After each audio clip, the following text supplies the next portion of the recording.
Spirituality and all of that.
day the treaty was first signed.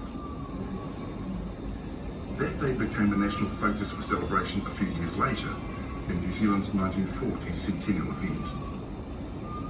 Māori, understandably, didn't always share this rose-tinted new enthusiasm, but the day began to take a strong hold on New Zealanders' sense of who they were.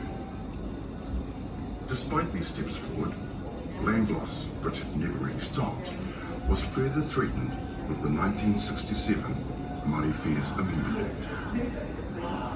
Now the voice of protest, unbroken for over 120 years, took on a radical new tone, and popular opinion started to change.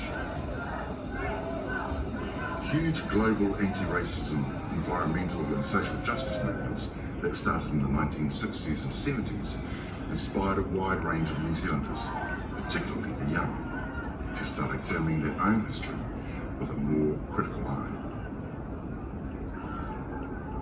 The people of New Zealand, Māori and Pākehā, were by now deeply connected to each other. This is what we did. They began to realise that the treaty was more than just history, and that grievances had to be addressed. In 1975, the fight for the treaty would have its first great victory.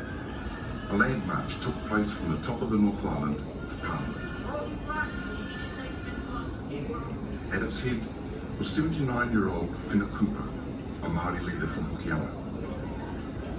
For modern New Zealanders, she came to personify the spirit, strength and determination of Māori across several generations to see the treaty partnership finally honoured. Now young people are changing.